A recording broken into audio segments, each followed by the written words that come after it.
Rick and Morty comic issue 50. We start out with Rick telling Morty to get him a gadget that looks like a toaster from the sub-basement, while Morty's busy playing on a Switch. I hope Rick's being sarcastic when he says he hopes he knows what yellow looks like. Morty's surprisingly irritated with him, instead of used to him. And Rick tells him that the last time Morty brought him the wrong gadget and killed all the tapers on Earth. And Morty says it's weird that no one's noticed yet. Huh? First off, Rick would have looked at the gadget after he was given it, and immediately recognized that it was the wrong one. Second, how would his gadget kill tapers in particular? Tapers aren't even a thing in this country, so that's some range. And third, I wish I knew how long it's been since they were made extinct, because if it's too long, scientists would notice. Then Morty panics about seeing all the tubes in the sub-basement, and jumps to a nasty conclusion about it. Probably based on the shape of the tubes. Why did Morty go to the sub-basement and disobey his instructions? Why doesn't he go down here every time he's sent to the sub-basement then? So why would Rick even bother sending him down to the sub-basement anymore instead of getting stuff himself? Erasing Morty's memory of this place after spending hours here would obviously be more trouble than it's worth.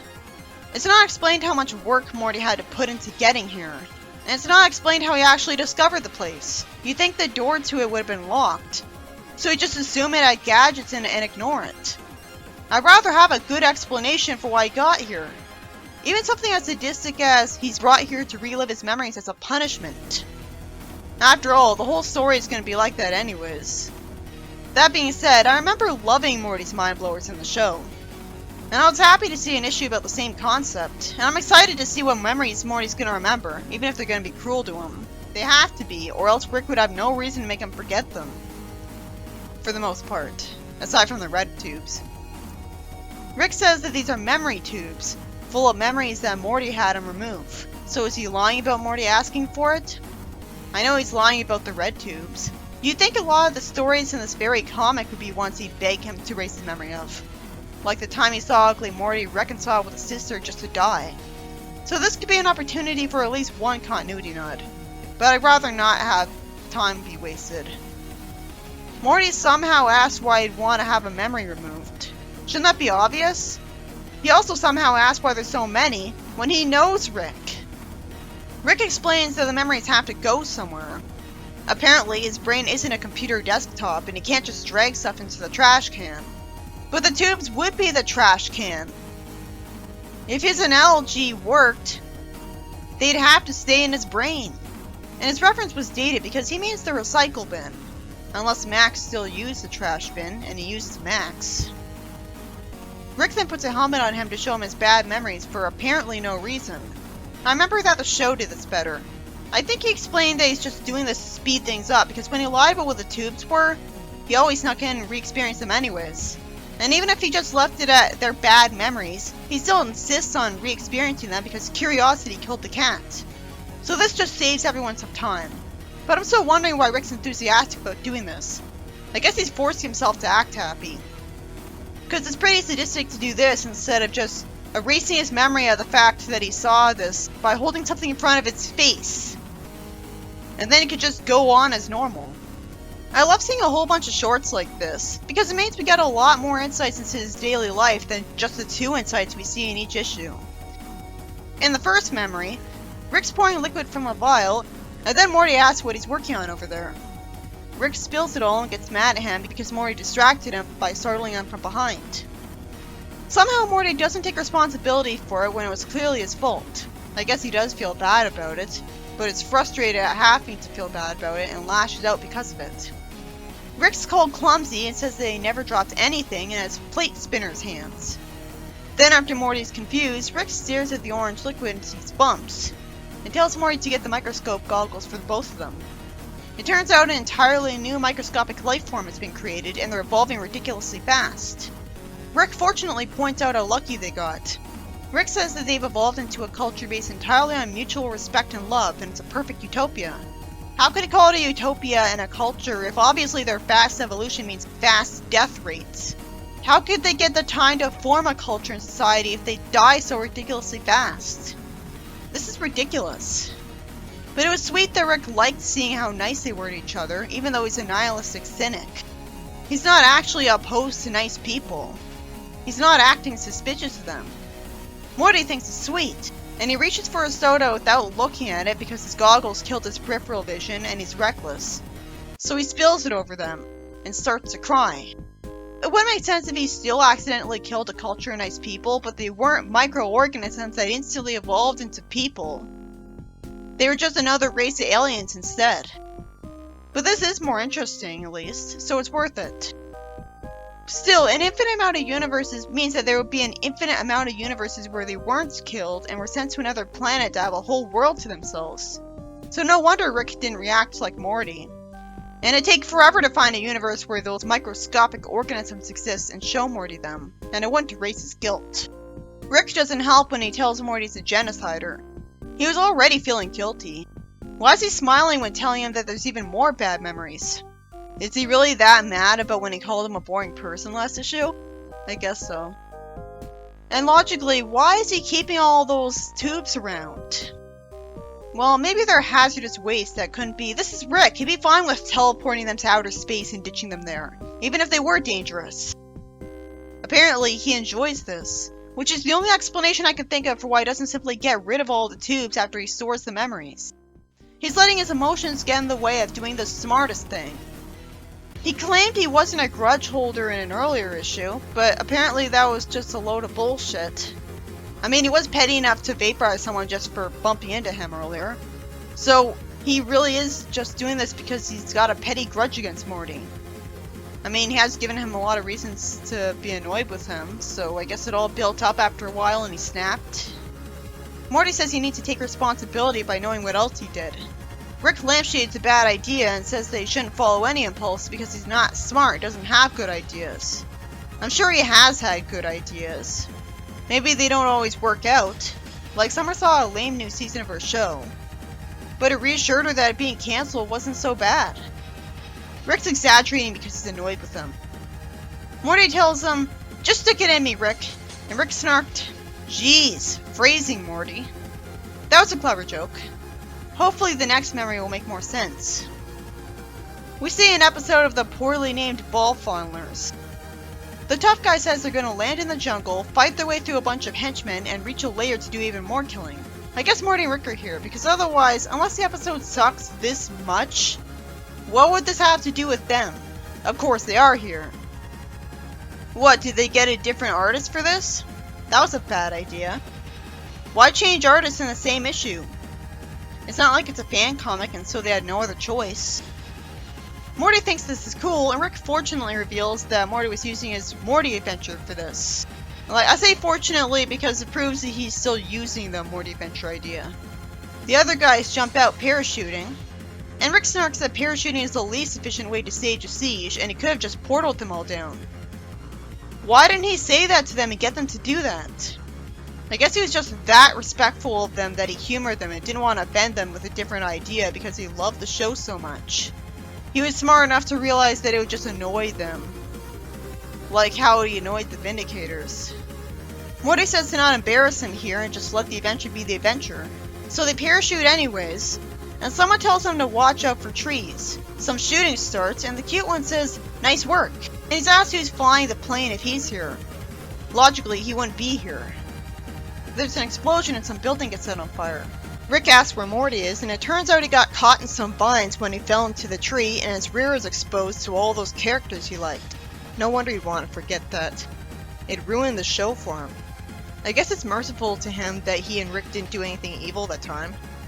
It's a good thing for us that we're getting to see the whole story from Rick's perspective instead of only seeing Morty's. Because realistically, Morty wouldn't have seen all that shooting. But without it, we could have had room for more stories. I don't want this to end. It's not like this is too cruel. Even with the last one, those microorganisms existed for such little time and none of them are deep, interesting characters. So we had no time to get attached to them before they died. It'd be worse if Beth was the one who was killed. I'm guessing there won't be nearly enough memories because it's just a comic. Well, I say that, but I don't know how long it would take to read all this. Maybe take more than half an hour. I don't know. Realistically, Rick wants to stop here. It makes sense because the whole time he's just been standing there bored. I don't know if he was actually watching. Morty begs for more. fortunately lampshading that he can't explain it, something's just compelling him. I wish there wasn't a different bad artist for the third memory. Why wasn't it just the good artist the whole time? Morty says that Summer's going to be mad at him if he doesn't find her iPhone charger, and he'll die before he uses the knockoff one ever again. Then after he opens his mom's bedroom door asking where the charger is, it turns out he caught them together in bed. And somehow Beth wanted Jerry to wear an unflattering chicken mask the whole time. You'd think she wouldn't want that, no matter how ugly she thinks he looks. At least her outfit's nice. At least Jerry explains that someone told him that if they wear their mask, they can reveal their true selves. This is all their fault for insisting on doing this during the day instead of at night. Since when does that happen? I guess she really couldn't wait, so it makes sense. But this is the most generic thing for a kid to be traumatized by ever, and the cosplay doesn't make it interesting. But it was bound to happen sooner or later. Then it turns out that at this point they were divorced, and Beth was just tired of striking out on Tinder and called Jerry for a quickie. It's implied that Beth knows Rick can erase his memories because she says to go get Rick because Morty's traumatized. If she didn't know about that, she'd have no reason to think that Rick would make him feel better, especially with his traumatizing adventures. But this explains everything. The reason she's okay with Morty going on adventures with Rick is that not only does she think Rick can protect him, but she knows Rick can erase his memories to keep him from being too traumatized. It still doesn't explain why she's fine with his life being risked, but I guess she just has a lot of faith in them. Rick's curious about why Beth's asking, and she and Jerry lie to him about it. How is Rick supposed to know which memory to get rid of if he's not being told the truth? Would he be able to program it right then? I mean, we don't see him typing on the keyboard during the scene, so I guess he's not manually programming it every time. It just knows which memory he's being traumatized by and gets rid of it. But it can work on memories that aren't traumatizing too. So it has to be manual. Beth says Morty can't sleep. Rick figures out the truth on his own, and is mad enough to shoot Jerry with a ray gun out of nowhere. Oh good, it's explained that all he did was neuter him. Well, knocking him over and covering his entire body in light? So what took him so long? He really loves Morty if he was driven to do this to punish Jerry for traumatizing him. And he really loves Beth because he didn't do that to her. It's confusing that after Morty's memory is erased, he wakes up in the sub-basement. Logically, you'd think that it never happened because he'd immediately ask what all those tubes were and get a Morty's Mind Blowers episode, and this would always happen. He says he wants to get back to cataloging unused sports equipment. Morty says he can't remember how he got here. Then Rick asks him if he knows where his hockey equipment is. Morty says that he thought he saw it, and realizes that a little bit ago he was upstairs looking for something. I guess this caused him to remember the event all over again. Or not. Rick panics while holding the pink tube, and selfishly puts it back in the helmet just to find out where his hockey stick is. Since when does he care about hockey? I guess he just started looking for the hockey stick because he would have checked every closet if he really cared. So why is Morty being walked out of the room? He would have erased his memory anyways, and he did because Morty was able to remember this only when he was given that tube. Realistically, Rick's not done with Jerry for what he did to Morty. I was wondering why he had a hockey stick because he's not Canadian, but it turns out the writer thought that too, and Rick says he doesn't even know how to ice skate. So he gives Jerry some awful memory back. It makes perfect sense that he'd keep Jerry's memory stored so he could torture him with a whole bunch of them whenever he wants. I guess Morty's not experiencing this. Either that or Rick spliced in his own memory with Morty's. In the fourth story, sadly with bad art, Summer asks why they're at the library. Wouldn't they have had this conversation before they went? Because Morty would need to convince her to come with them? I guess she forgot because she was too busy looking at her phone. Morty says he needs a book for his book report. She points out that he could read books online. Then he reveals a pop-up book of demons. Then it turns out that he can pull out a demon that looks like him. Is that another replacement Morty? I guess the reason this book is in a normal library is that another Rick made it and disposed of it here because he's evil. You'd think he would have warped it to outer space, but I guess if he made a portal to outer space, it'd suck him into it because it'd be sucking up the air. He'd warp it to another planet, not a library. This is stupid. Did Rick put this book here as a prank? Because he doesn't act like it later. Summer tells him he should put it back, but he's idealistic enough not to listen because he's a Morty. So he says they're going to become the best of friends, even though the demon's hissing for no reason. Surprisingly, he does let Morty have ice cream with him, and swing him on a swing, and look through photos of him. They even share a bed together, though the demon looks more demonic for no reason and smirks for no reason afterwards. You'd think this would make him the opposite of more evil because someone was nice to him. He gets woken up and screams because the demon was intimidating him for no reason at all. I don't care if he's called a demon, he was still nice enough to spend quality time with Morty instead of doing this right away. But this was foreshadowed. But then the foreshadowing was immediately contradicted. Rick then kills him with a thrown book. That's creative. He lampshades Morty's stupidity and says that the demon was going to engulf his soul. But why? What would he have to gain in that? Morty says sadly that they scrapbooked together, but apparently that meant nothing. If it did, and he was just waiting for a good opportunity to do that to him, then why didn't he wait a lot longer before trying to kill him? Then Rick would have killed him before he did anything, and Morty would have even more reason to be traumatized. In the next memory, Morty's happy at seeing a bunch of unicorns, which are even smiling.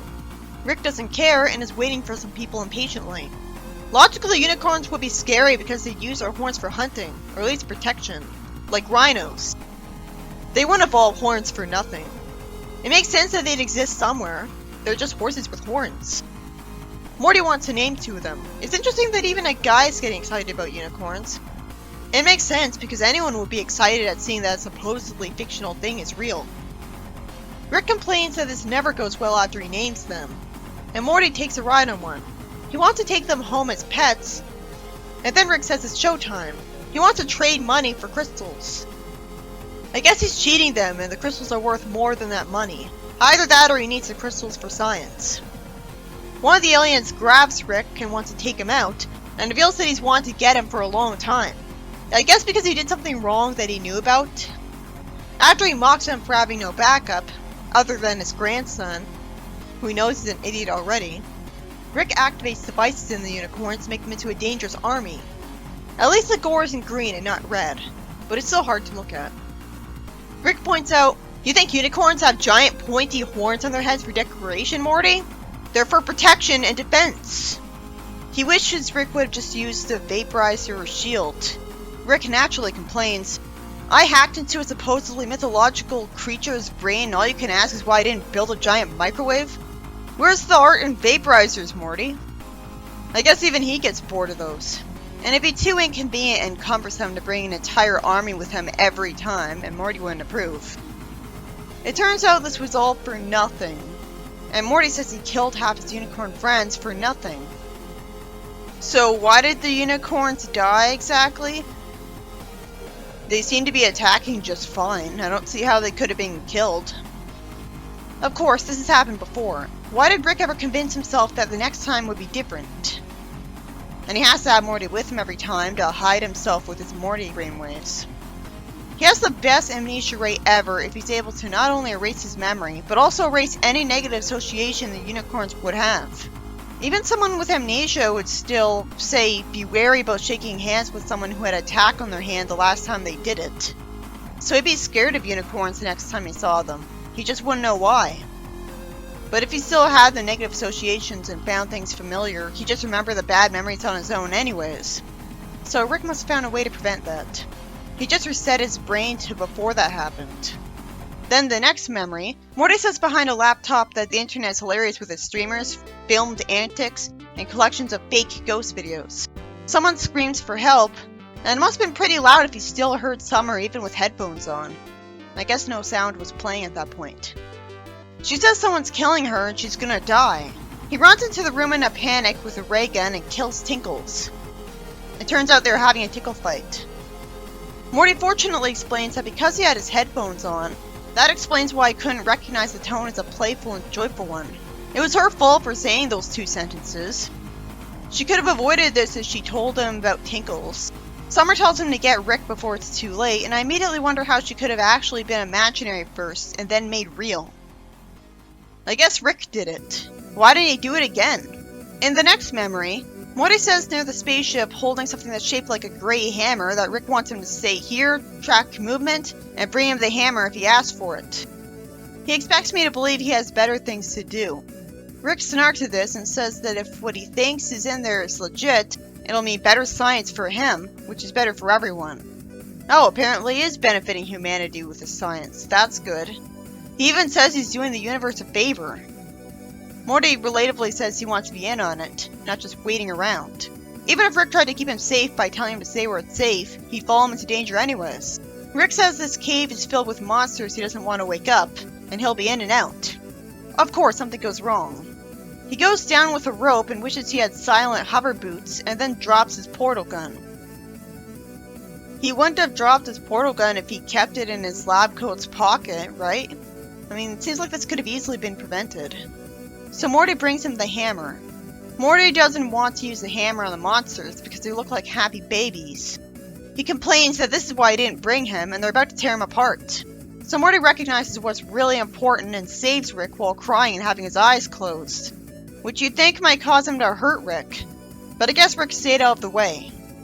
It seems like while this issue is needlessly cruel to Morty, maybe the reason I don't hate it is because of all the stories being interesting enough to make up for that. And it's not like the plots are all because the characters were complete idiots. Rick complains that this is a ripoff and he needs better intel, and he got 3 more of these just like this at home, so this was all for nothing. In the next memory, Rick says they need to find out how to get a note to Birdman Squanchy, or even get his portal gun back, as he's standing behind stupid energy bars and a soldier in armor with Morty having a backpack that has something in it, saying that now it's his time to shine. Light bars are stupid. I guess the prison designers were idiots, because if a power outage happened, all the cells would be unlocked, so they should have just used regular bars. The butter robot from the show is finally back. After Morty won his science fair with it, he started building him up, and they're good friends now. Oh, so this is gonna finally explain what happened to this guy. Rick says amusingly, "What is he gonna do, Morty? Do you think these guards are one pat of butter away from a heart attack?" The robot says that Morty taught him he could be whatever he wanted. Rick's snarking at him, and it turns out the robot's been training in Aikido. What a dumb robot if he thinks this will work. I mean, they're even saying all this right in front of the guard, warning him about the plan. So of course the guard smashes it. Though I guess the guard's of an alien race with super strength, and that's why he can effortlessly smash a robot with his mere foot. So that was dumb. Morty had no reason to think this idea would work out. The guard's gigantic compared to that measly butter robot. It's a shame we never got to see how they escaped. I guess Squanchy and Birdman blew a hole in the prison and beat up the guards. And I'm just wishing I knew how they got in this situation. In the next memory, after Morty seems to put in a red tube for some reason, it turns out Morty's playing a video game near him, and Rick makes an overly long-winded, cynical speech about the overly cutesy-looking game, where nothing's happening the whole time. He's snarky about it because it lazily crosses over tons of copyrighted characters with each other. Why is he leaving it with Rick instead of walking away with it? Logically, why did he even play that game near him and tell him what it was at all? It's so predictable that Rick ended up playing the game anyways. Probably because there was a red tube. So he learns from the game that friendship and family are what truly matter. So how is Morty seeing all of this when it's from Rick's perspective? Did Rick add his own memory to this? Why? It's an embarrassing memory of Rick's. I don't even know why he didn't destroy the tubes. I don't even know why he let him play the memory. He realizes he was wrong and wants to make it up to Morty, so he searches for great cosplay for the game. Then he ends up startling Morty in his bed, and because he's so excited about the game, he freaks Morty out, and this causes him to wipe his memory. I feel so bad for Rick here. I guess this was necessary because Rick put him through a lot in this issue, so we have to see him get embarrassed. But I'm so baffled that Rick let him put a red tube in, which just embarrassed Rick. It made more sense in the show where he had to distract Rick to get the red tube. Then we see Rick enjoying himself as he shows Morty a memory of his family laughing because his head looks like a chicken. Since Morty didn't accept and appreciate his grandpa for getting into his favorite game after he mocked him for liking it, it kind of makes sense that he's happy because he's punishing Morty for really hurting his feelings. We see Morty get scared by a bunch of evil puppets, and then Morty says he can't take this anymore and asks what they've done. Rick's hopefully being sarcastic when he says, "You sure you want to stop? We never even got to the section of the times your family accidentally admitted in front of you that they don't really love you." So that's why they're letting Rick go on adventures with him. That explains everything. But Beth acts like she loves him sometimes. Maybe it's all Fruity and Slips letting their subconscious frustrations with Morty's flaws come out too strong. As in, he's a wimp. Morty cries and naturally asks why Rick would let him watch all these. Rick explains that it's because he does this all the time. He finds his room and there's no stopping him. He's tried talking him out of it, locking him out, but he always gets in here and rewatches memories to mess himself up again. So it's just easier at this point if he lets him do it and erases him again when it's over. But it'd be even easier if he just got rid of the memories. He could warp the tubes to another planet, so that's not the whole story. I think he wants to punish Morty too. Like for being a wimp or bothering him a lot. But we don't need Rick to explain this and be even more unsympathetic. Morty begs him for help, and Rick smiles and says sweetly, "You know I got you." If he was really sadistic and evil, he'd never erase any of his memories. But I guess he has no choice because Beth and Jerry would nag and pressure him into doing this regardless. Not to mention he'd be useless in his adventures. Maybe Beth and Jerry were the ones who got him to start doing this in the first place. Summer wanders down here. I wish I knew why, because she's completely focused on her phone. Why wouldn't she just stay in the living room? Maybe she wanted them for something and couldn't find them, so she went here. She asks Rick if he needs her to get the Morty reboot tube, and asks him to remember what happened last time. Rick says they've got it under control, and she walks away while telling them to watch where they're walking. It was nice of Rick to tell her to watch where she's going. Rick says that Summer's brain blasters are brutal even for him. She almost never goes on adventures. I guess she does, and it's off screen. But both the show and the Mr. P story arc imply that it's always Rick and Morty, which makes sense because Summer waves aren't going to be useful to him. Though he could have Summer with Morty, but Summer wouldn't do everything he wants.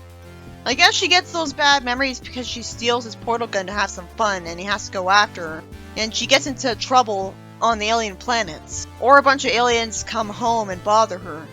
And maybe the writers assume that Summer's a more popular character than Morty, so the writer assumes that it wouldn't be funny to see Summer's brain blasters, when you could see someone wimpy suffering instead. Reference to the show or not, it'd obviously be more creative to have Summer's brain blasters instead of the same exact premise. Morty is smart enough to ask if reloading and deleting memories is hurting his brain. He wonders, maybe her memory eraser isn't working right. Like, maybe I keep coming back in here because I don't entirely forget about it? Or I subconsciously recognize parts of my memory I'm missing and I'm trying to complete myself for something? With the first part, that's why it's so stupid that Rick has him wake up in this room after erasing his memories. Of course he comes back here, he remembers it. You'd think this would trap him in an infinite loop. Rick realizes he's right, erases his memory, and opens up something, and is ridiculously reckless by throwing a yellow tube to catch it. Then he trips and breaks it, and he calls out for Summer. But why? What's the yellow tube? Why is it isolated? Why would he want to forget his memory of this? That's so petty. So many different memories from this issue that it'd be hard for me to remember them all for the summary. I loved this story because nearly all the memories were interesting enough to make up for the fact that they were cruel to Morty. Which was unavoidable because why else would they get erased? It was especially interesting that at one point he put a memory back in right after removing it just to find out where his hockey gear was. And it turns out that he doesn't even play hockey. And he just wanted an excuse to get Beth out of the room so that he could make Jerry relive his own memories for what he did to Morty. It's too bad there's never going to be a Jerry's Mind Blowers episode. Sure, this issue was based on an episode of the show, but that doesn't make it lazy because it's not like the entire plot was the same. It wasn't even similar to it, like the comic Pickle Rick. That was much lazier. All of the stories were original, and most of them weren't forced. Most of them. I can't imagine why Morty thought the butter robot could fight a guard. I wouldn't mind having another issue with this kind of plot, and it didn't have the same dark ending as the episode of the show. Instead, Morty just wants to forget everything and things go back to normal. I feel like there are only a few stories that were outright great in this one. A lot of the stories were kind of underwhelming, like right up to the unicorns part. The only big problem I have with the issue is that it should have been explained that the reason Rick stores Morty's memories instead of just getting rid of the tubes is because he wants an excuse to punish him with them. Without that, there's no explanation for him keeping the tubes around. He uses them to punish Jerry. If he really wanted to keep him out of that room, he would have just had that room be on a different planet entirely. But instead it's so easy to stumble into that he gets there just by trying to fetch him a gadget from the sub-basement. And he somehow wanders into the wrong basement. Why doesn't he go down here every time he goes to the sub-basement then?